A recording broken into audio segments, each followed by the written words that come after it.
Il y a Pascal qui est là depuis tout à l'heure, qui patiente. Merci d'avoir patienté, Pascal. Tu voulais poser une question Oui. au docteur Samuel Dib? Vas-y.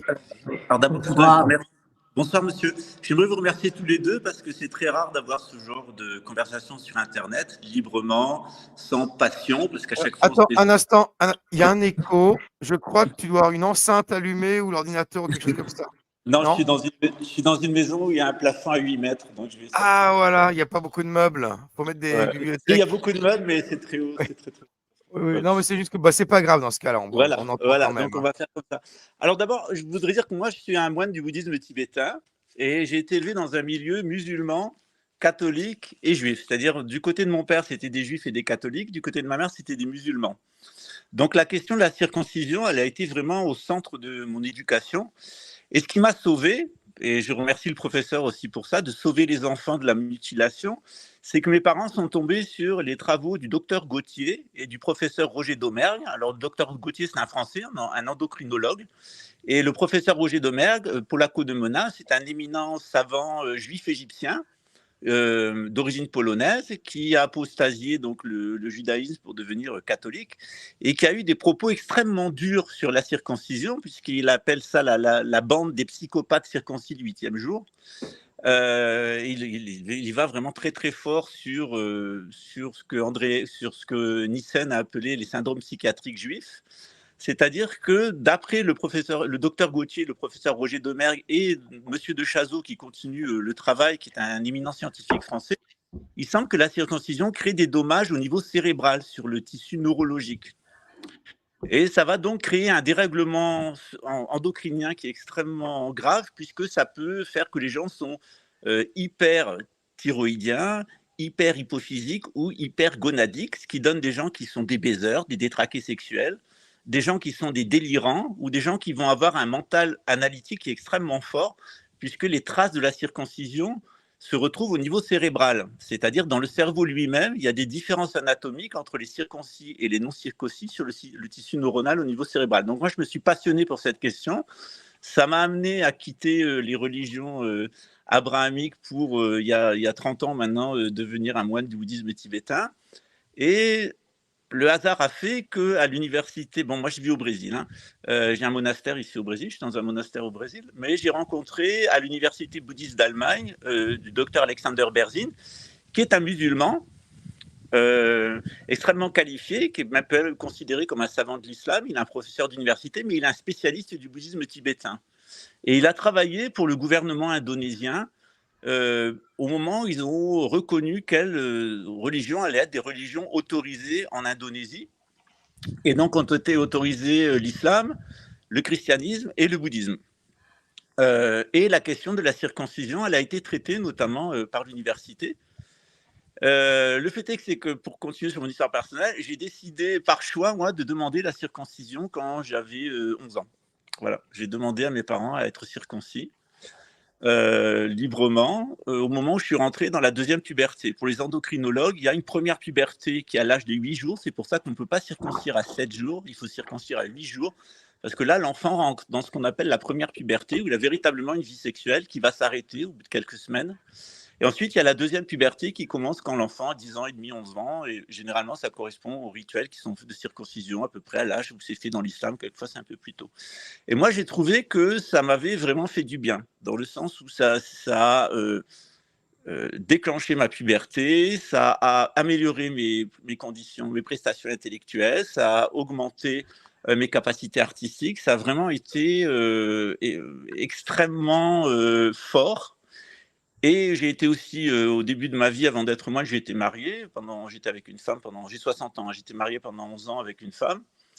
Et dans le cadre du bouddhisme tibétain que je pratiquais déjà, j'ai étudié le Kundalini Yoga, toutes ces choses-là, et notamment comment fonctionne ce qu'on appelle dans l'islam Naf. C'est-à-dire, nous on appelle ça les tsa, c'est-à-dire les canaux subtils intérieurs et la façon dont les hormones circulent de manière électromagnétique, on pourrait dire, sur ces différents canaux. Donc cette question, elle est absolument centrale. Moi, j'apprécie beaucoup le travail du docteur. Je le remercie infiniment pour ce qu'il fait pour les enfants et le travail qu'il fait de connaissance des religions. Nous, dans notre religion, on n'a pas de circoncision, on n'a pas de magie en règle générale. On essaye, le bouddhisme, on a essayé justement de sortir. Moi qui ai vécu dans l'islam, dans le judaïsme et dans le catholicisme, quand je suis rentré dans le bouddhisme, j'ai eu l'impression de sortir du monde de la magie, des rituels, du mauvais œil, de la shkumun, surtout dans le judaïsme. Chez mon arrière-grand-mère, c'était extrêmement pesant, ces rituels, aller nettoyer la maison, aller jeter ça dans les toilettes. Enfin, c'était vraiment, j'avais l'impression de vivre dans de la sorcellerie permanente, de la sorcellerie blanche, mais de la magie blanche, mais qui pouvait vite tomber dans la sorcellerie, la superstition. J'ai trouvé ça aussi dans l'islam culturel du côté de ma grand-mère qui est algérienne, je suis franco-algérien, et j'ai trouvé que c'était plus orienté en réalité sur la magie, sur les gris-gris, sur des superstitions. On a perdu la clé de ces sciences-là, on continue des pratiques culturelles, elles n'ont plus de sens. Et puis il y a un mot surtout qui m'a plu, c'est que Jésus dit que les véritables circoncis, c'est les circoncis de cœur. C'est-à-dire que les personnes qui ont enlevé en elles-mêmes tout désir de concupiscence, d'accaparement, d'ego, de pulsions criminelles, etc.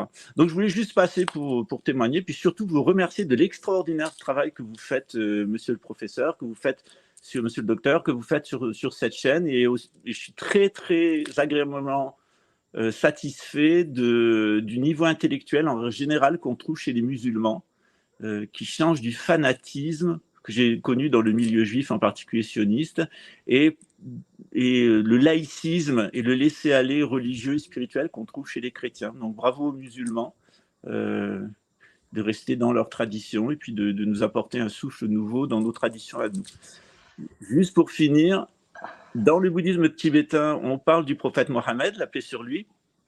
J'ai beaucoup de respect pour le prophète Mohammed, beaucoup de respect pour l'islam et les musulmans en général. Mais nous avons eu un Bouddha, nous, au 8e siècle, qui s'appelle Padmasambhava, qui a prophétisé la venue de l'islam, les conquêtes de l'islam, l'écrasement de l'islam par les Mongols, la dégénérescence de l'islam, la venue du Mahdi, un nouvel âge d'or de l'islam, puis la disparition intégrale de l'islam. Et donc, pour moi, c'est toujours intéressant de discuter avec des musulmans qui connaissent aussi bien le christianisme et qui connaissent bien aussi le judaïsme, mais qui généralement ne s'intéressent pas à nous, les bouddhistes, ni aux brahmanistes et aux hindous, qui sont nos frères dans la foi orientale. Voilà. En tout cas, merci. Merci beaucoup. Merci beaucoup de votre intervention. D'ailleurs, nous avons un monastère bouddhiste à une demi-heure de chez moi, qui a une vue formidable sur le lac Léman, que j'ai visité plusieurs fois. J'ai mangé chez eux. J'ai même fait des vidéos avec eux, que j'adore beaucoup, mais je précise simplement, je suis chrétien. Ah, vous êtes chrétien, excusez-moi. Je suis chrétien, mais je voulais préciser, mais non dogmatique. Non dogmatique. Okay. Je peux une fois vous faire une émission sur ma croyance si vous le souhaiteriez. Mais bon, ma spécialité, c'est les études de l'islam. Et je consacre chaque jour pas moins de 12 heures sur mon édition arabe du Coran et mes 3 traductions du Coran en français, en anglais et en italien. Donc, chaque jour, au moins 12 heures par jour. Vous voyez, donc je travaille d'arrache-pied pour finir ce travail. Et ça, c'est ma première traduction du Coran. En français, il y en a une en anglais et une en italien. Voilà, c'est pour préciser, parce que j'ai pensé que vous pensiez que j'étais musulman. J'ai rien oui, je pensais que vous étiez musulman. Ouais. Oui, mais c'était pour une précision. J'ai toujours dit, je suis chrétien non dogmatique. Okay. C'est vive la France qui est musulman, c'est pas ça. Oui. Mais ça m'intéresserait de faire une fois avec vous une émission sur le bouddhisme et ses rapports avec les autres religions. Ça m'intéresse beaucoup. Quelle est leur conception, quelle est leur pratique.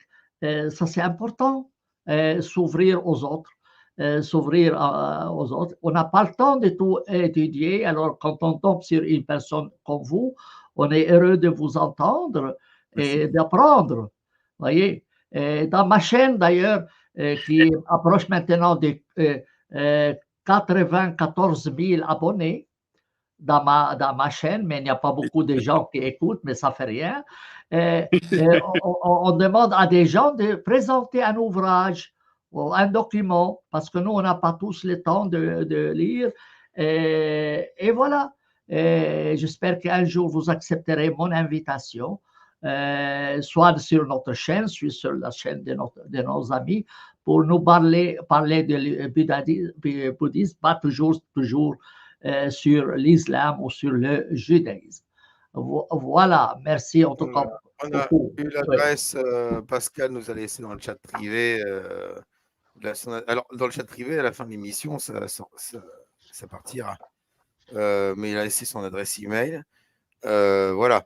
Oui, moi j'ai trouvé ça un petit peu farfelu comme intervention, hein, mais après, il n'est pas là, donc tant pis, je ne vais pas assister. Mais juste pour information, je ne suis pas musulman, je suis juif non croyant.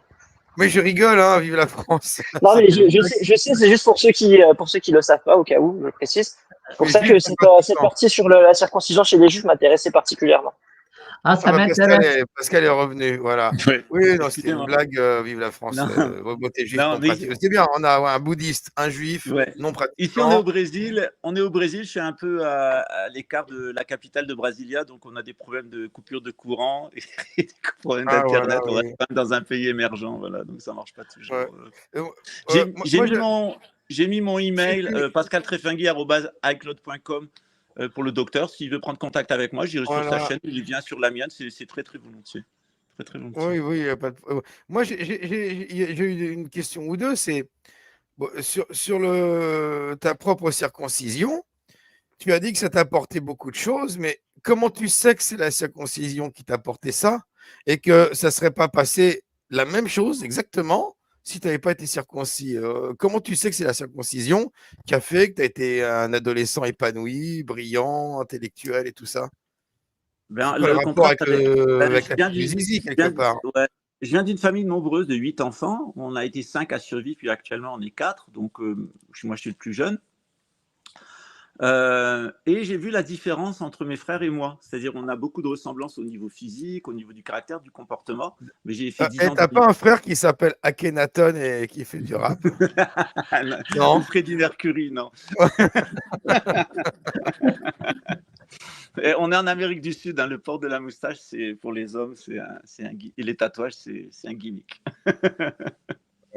Non, mais c'est une question, je vois pas. Donc je regarde la différence entre mes frères et moi, par exemple. J'ai pas eu du tout la même vie professionnelle et la même vie. Cette différence entre toi et tes frères t'a amené à te circoncire et pas eux, et à être plus en réussite. Tu vois ce que c'est pas forcément. Tu fais comme si la circoncision avait déclenché quelque chose, alors qu'elle fait partie de ton parcours et que tu étais plus cérébral que tes frères. Parce qu'un enfant de 11 ans qui demande de se circoncire, alors que ses 11 frères ne le font pas, et que tu vois, c'est vraiment, là, c'est liberté totale. Chacun fait son choix. Le gamin qui choisit de se circoncire, c'est déjà, comme on dit, qu'il est ultra cérébral. Tu vois ce que je veux dire? C'est que là, il est en train de se poser plein de questions. Donc, il a un cerveau qui bouillonne. Et les autres, ils s'en foutent. Ils ont gardé leur prépuce, d'ailleurs. Tant mieux pour eux. Hein. Enfin, je viens d'une famille un peu spéciale. Mon grand-oncle, c'est Louis II, le traducteur de la Bible, qui était professeur à la Sorbonne. Donc je viens d'une famille qui est quand même très, très, très religieuse et où je lisais René Guénon à 14 ans, par exemple. Donc, on est un peu précoce. Mes frères, ils ont aussi lu René Guénon, etc. Mais ils n'ont vraiment pas eu le... Mon frère est allé plutôt vers l'armée, mon autre frère plutôt vers les services. Donc, ils n'ont pas eu la vocation religieuse que j'ai eue. En tout cas, voilà. Quand je t'entends, je vois pas la circoncision comme la cause de quelque chose. Ouais. Tu vois, je la vois plus comme une conséquence que comme une cause chez toi. Voilà, tu as été amené à te circoncire parce que tu étais dans ce délire-là. Et puis, de toute façon, tu as eu ton parcours, tes frères ont les leurs. Et basta, je vois pas le rapport. Hein. Parce qu'on ne fera pas avaler que s'enlever un morceau de prépuce, ça va booster tes facultés ou je ne sais quoi. Hein. Moi, ça c'est prouvé scientifiquement. Hein. La circoncision, elle a un effet sur le système endocrinien. Si je peux me permettre, oui, il me semble, Pascal, que tu fais un sophisme de l'argument par l'exemple. Et je peux te donner moi aussi un argument par exemple, c'est que moi aussi j'ai plusieurs frères et qu'on est tous différents, on a chacun son propre caractère et chacun sa vie. Et dans toutes les familles dans le monde, on peut voir qu'il y a des frères qui sont ennemis, et je pense pas qu'il y en a un qui soit circoncis et pas l'autre. Donc, à mon avis, je pense pas du tout que ton argument soit bon de dire moi je suis différent de mes frères parce que je suis circoncis. Ouais. Enfin, mon argument, il s'appuie pas seulement sur. Enfin, dans le bouddhisme, on a tendance à parler en théorie et ensuite de parler de sa propre expérience. Donc, j'ai d'abord dit que j'avais étudié ce qu'avait dit le professeur Gauthier, le docteur Gauthier et le professeur Roger Domergue, qui sont vraiment des pointures sur ce sujet. Roger Domergue a donné énormément de conférences. C'est lui qui a fait la plupart des articles scientifiques dans la revue de la vie claire. Donc, il a eu une influence très, très forte sur toute une génération de personnes qui se posaient des questions en matière de vie simple, de retour à la nature, de sortir de la modernité, sortir des marchés financiers, des marchés commerciaux, sortir de l'agriculture industrielle. Donc, il a aussi travaillé sur ce sujet-là, qui était la neuroendocrinologie, et notamment, il a repris tous les travaux du docteur Gauthier sur les conséquences neurologiques de la circoncision.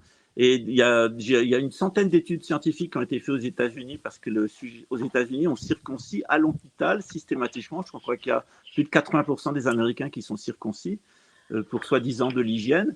Et pour moi, je voyais un lien entre la surpuissance américaine, intellectuelle, militaire, et l'agressivité de l'Empire américain, et le fait que la circoncision soit devenue obligatoire depuis le rapport Flexner, puisque c'est la fondation Rockefeller qui a imposé la circoncision pratiquement systématique des nouveau-nés aux États-Unis. Et Rockefeller étant lié à Rothschild, avec Ford Detrick et toute la clique de la gouvernance mondiale, il y a quand même, la circoncision, c'est pas seulement un acte magique qui est lié à des croyances ancestrales.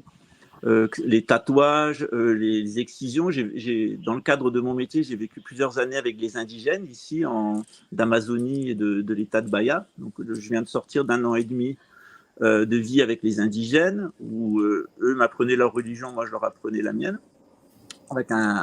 Je les ai aidés pour du développement durable. Et chez eux, il y a aussi des pratiques de mutilation sexuelle dans le cadre des rites guerriers. Et non seulement des scarifications, mais aussi des tatouages, quelquefois éphémères, quelquefois définis. Il peut y avoir certains types de mutilations aussi sur les organes génitaux des hommes comme des femmes, qui sont liés à des passages initiatiques avec des rites qui provoquent des modifications hormonales, des traumatismes aussi, parce que le fait d'expérimenter des traumatismes au niveau sexuel, ça décloisonne la conscience. Ça permet aussi d'avoir de l'incorporation au niveau spirituel. Eux, ils appellent ça ici les engrassados. Enfin, c'est pas seulement la circoncision, c'est pas seulement une pratique. Les Égyptiens, par exemple, ils circoncisaient. Donc les Édomites égyptiens, ils pratiquaient la circoncision, en tout cas pour les prêtres. Donc, si les anciens, ils ont fait ça, c'est qu'ils étaient plus proches de la nature, ils étaient plus proches de leur corps, ils l'écoutaient, et ils voyaient bien que quand on était scarifié, quand on était tatoué ou quand on était circoncis, on avait un changement au niveau hormonal, on avait aussi un changement au niveau neurologique. Ils ne le disaient pas dans ces mots-là, mais ça produisait un certain nombre d'effets sur la conscience. Et je trouve que ça serait quand même dommage de se passer de la circoncision. Bon, dans le judaïsme, elle est épouvantable, vraiment épouvantable. Je suis bien content d'y avoir échappé, parce que c'est vraiment fait de façon épouvantable, médicalement, psychologiquement. Enfin, j'ai vu des trucs horribles. Hein. J'étais invité à des circoncisions. J'étais épouvanté par le comportement des rabbins, l'attitude des hommes, le sang, le suçage du prépuce. Quand c'est fait dans des conditions sanitaires qui sont convenables, ce n'est pas toujours le cas. Il y a des nouveau-nés, comme a expliqué le docteur, qui en souffraient énormément. Mais je pense que ça va au-delà de la pratique religieuse. Il y a des interactions avec le système endocrinien, avec la chimie organique du corps, mais aussi avec l'électromagnétisme corporel. Voilà, c'est juste mon opinion. Est-ce que je peux prendre la parole ou Bien sûr. Oui, vas-y. Moi, je trouve ça très intéressant, votre témoignage, Pascal. Ce qui est très, très, très intéressant, c'est qu'au tout début de votre prise de parole, vous disiez que la circoncision provoquait des troubles chimiques, donc au niveau de l'endocrinologie, etc., que ça avait des aspects, enfin des répercussions sur le développement cérébral. Et là, maintenant, votre phrase, maintenant, en deuxième partie, c'est on ne peut pas se passer de la circoncision. Alors, du coup, Je pense qu'il ne faut pas s'en passer dans le sens qu'elle peut être un choix. C'est-à-dire que quand on est conscient, si on le fait culturellement, quand on pratique l'islam culturellement, c'est une bouée de sauvetage, mais c'est un peu stupide. Pareil avec le catholicisme romain ou le christianisme, quand on pratique consciemment le christianisme, je pense que c'est bien. Si on le pratique culturellement, c'est moins bien. Par contre, on peut faire le choix de comprendre pourquoi nos ancêtres pratiquaient la circoncision, pourquoi elle ne doit pas être obligatoire, pourquoi elle peut être un choix mûri des parents en concertation avec l'enfant, en lui expliquant la dimension religieuse et mystico-magique, mais aussi la dimension médicale, et que ça peut provoquer des traumatismes au niveau cérébral qui peuvent être fâcheux chez certaines personnes, avec des capacités analytiques froides, par exemple, ou de la déviation sexuelle. Mais chez d'autres personnes, par contre, ça peut amener à une réharmonisation du fonctionnement du système hormonal. Voilà. Et ça, le docteur Gauthier, il explique très bien que ça doit être un choix, mais qu'on doit en aucun cas l'imposer et que sur certains individus, ça peut être extrêmement fâcheux et destructeur. Mais donc, du coup, ça veut dire que vous relativisez les propos que vous disiez au début en disant que quand on fait de la circoncision, quand on pratique la circoncision, et c'était vos propos, que ça donnait des demeurés, des personnes… Ah non, je n'ai pas dit que ça donnait des demeurés, j'ai dit que ça donnait des hyperthyroïdiens, des hypergonadiques et des hyperhypophyseurs. Voilà. Oui, pas des baiseurs. Si on veut parler… va falloir que je me fasse analyser alors. Si on veut parler par exemple, dans le cas de Noé, dans le cas d'Abraham. Attends, un instant, on peut laisser finir Guico. Après, je pense que Samuel Dib voudra intervenir. Moi aussi, j'ai des trucs à dire là-dessus. Hein. Bien sûr, après, vas-y, Rassoul, continue. Si on veut parler en termes carrément psychiatriques et médicaux, vous disiez carrément que la circoncision pouvait induire des paraphilies. Voilà, c'est le terme psychiatrique et médical. Vous pouvez pas l'enlever maintenant. Et maintenant, vous dites juste que en fonction de si vous le décidez ou non, ça modifie cet aspect. Voilà, c'est juste une contradiction dans votre discours que je relève, c'est tout. Je rends le micro. Merci. Moi, je peux juste intervenir. Et j'ai toujours dit, moi, je ne condamne pas la circoncision en général, je condamne la circoncision des enfants. Parce que là, je trouve que c'est une atteinte à l'intégrité physique des personnes. Mais si quelqu'un a 30 ans et veut se faire circoncire, on a le droit à la folie. Si on veut mettre un anneau dans son nez, c'est son affaire. J'ai rien contre, mais imposer la circoncision à un enfant, je trouve que ce n'est pas correct. Ce n'est pas correct. Pour ça, moi, je lutte toujours contre la circoncision des enfants. Comme je vous ai donné l'exemple de ces Français qui m'ont téléphoné à 30 ans qui voulaient se circoncire. Si vous vous circoncisez, vous m'invitez, certainement, je vous apporterai une bouteille de champagne. Parce qu'on a le droit à la folie. On a le droit à la folie. Mais est-ce qu'on a le droit de toucher au corps des autres? C'est ça le grand problème à mes yeux. C'est ça le grand problème à mes yeux. Et bon, alors, en tout cas, merci de votre témoignage. Pourquoi pas? Moi, je ne vais pas me faire circoncire, mais si quelqu'un veut se faire circoncire… non, mais j'ajouterai un truc. Moi, ce qui m'a choqué, c'est de dire il faut le consentement. Et après, ça a été, s'il faut le consentement, pour moi, tout de suite, j'ai pensé à ce que disait Samuel Dib. Oui, c'est dans ce cas, on est adulte. Voilà. Mais non, ça a été par dialogue entre les parents et en expliquant à l'enfant avec son accord. Mais je suis désolé. Moi, demain, ma petite fille, là, je lui explique que pour son bien, il faut qu'on lui coupe une main.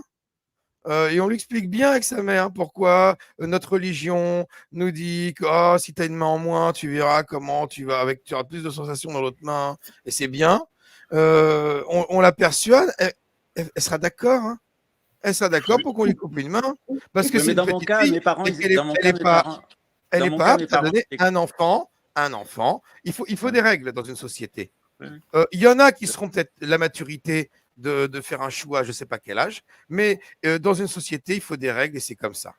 Donc, la majorité établie, par exemple, en France à 18 ans, avant 18 ans, on est considéré comme non adulte, comme des enfants. Et désolé, il n'y a personne, qui doit se faire circoncire. Pour moi, dans une vraie société, avant ses 18 ans et qu'il le fasse lui-même. Voilà. Et c'est pas quand tu es sous emprise de tes parents, quand tu n'es pas indépendant, quand tu n'es pas adulte, tu n'es pas apte à consentir à une mutilation physique de ton corps ou même à un acte sexuel avec un adulte. Entre enfants, encore, c'est autre chose. Hein. Mais là, je suis désolé, il y a des règles. On est obligé d'établir des règles si on veut pas, parce que sinon, il y aura forcément des enfants pour qui, ah oui, parce que certains sont aptes à se faire circoncire, ils en sont conscients.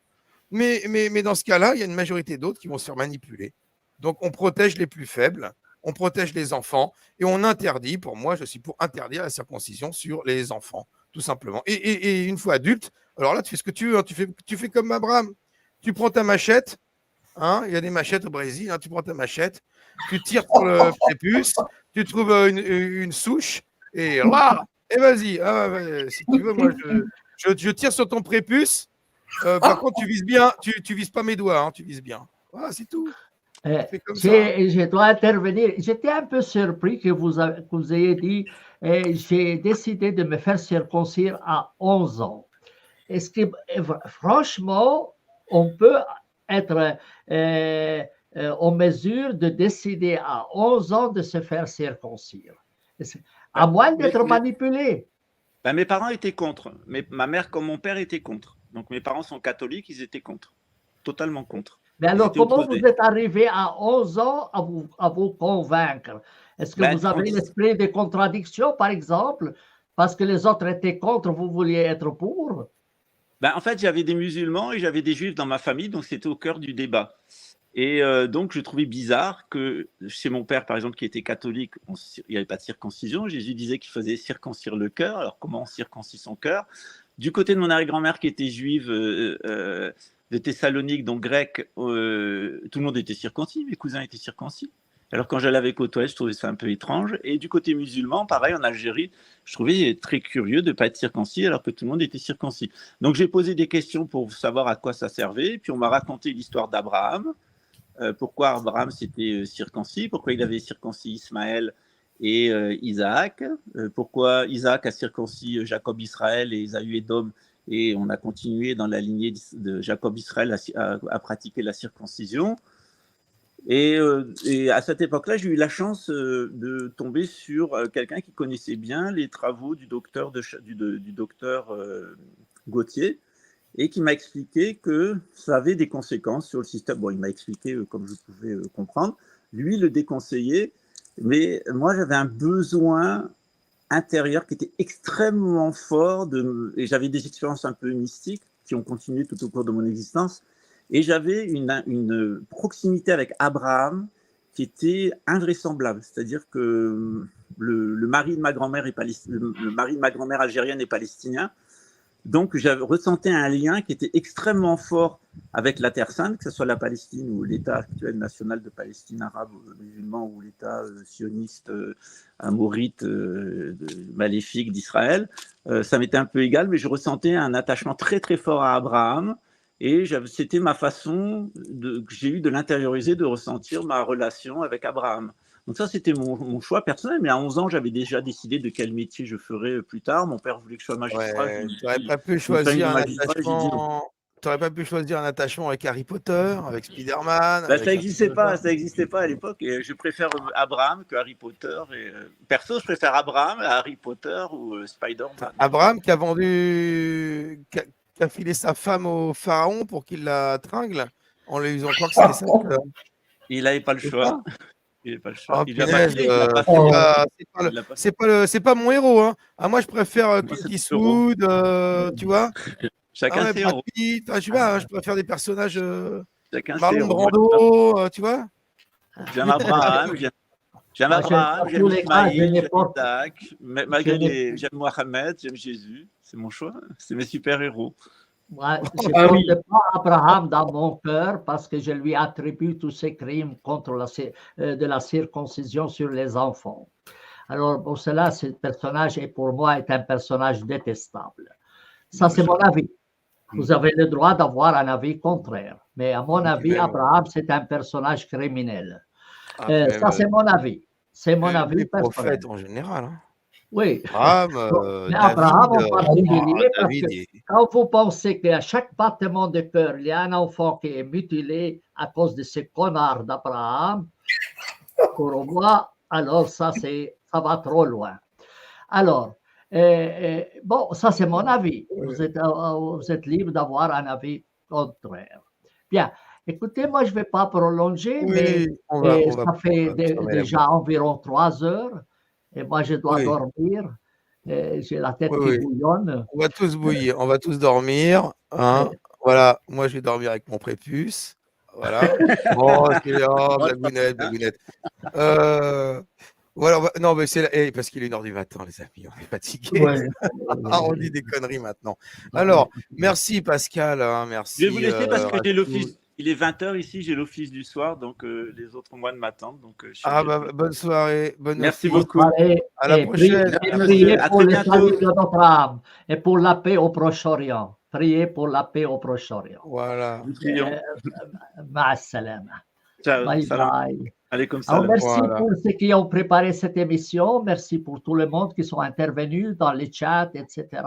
Et puis à la prochaine. Au prochain jeudi, on parlera de la circoncision chez les chrétiens compromis. Voilà. Alors, je vais mettre le générique bientôt. Attends, il faut que je le retrouve.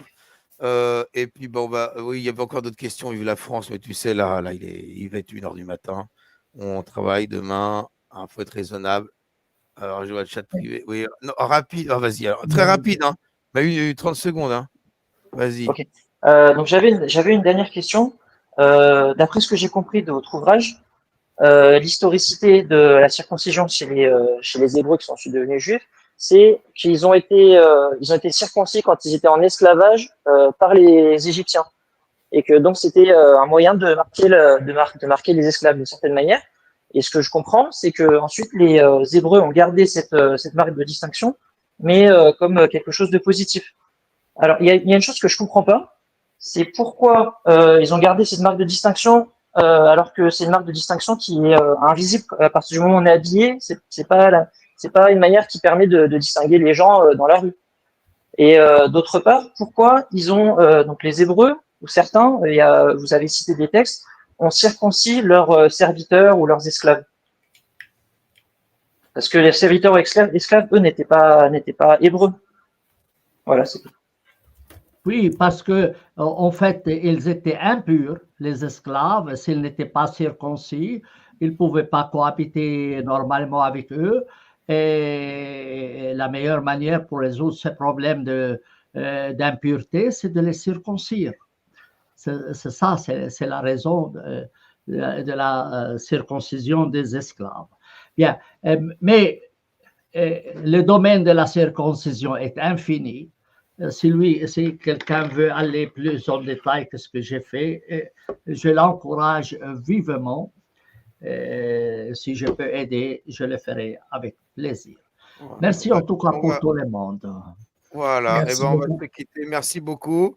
Et puis on se dit jeudi prochain, 10h. On parlera des chrétiens. Oui.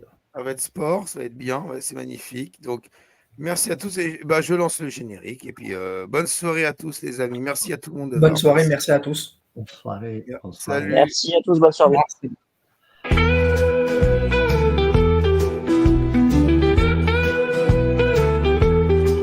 De l'Afrique à l'Océanie, on aime à couper les zizi. Si Dieu nous a créés ainsi, la peau autour du salsifie. Cette erreur, on la modifie. Alors à vous sur les zizi, allez circoncisez-les.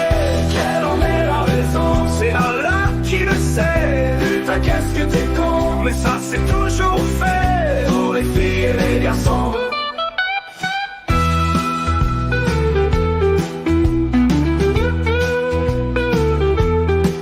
Trouille ma fille, tu veux marier?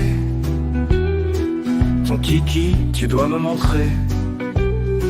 Je crois pas, t'es pas circoncis, alors que tu es converti. Pour toi c'est la peine de mort. Puis on n'enterrera pas ton corps. Allez, circoncisez-les. Quelle en est la raison? C'est Allah qui le sait. Putain, qu'est-ce que t'es con. Mais ça c'est toujours fait pour les filles et les garçons.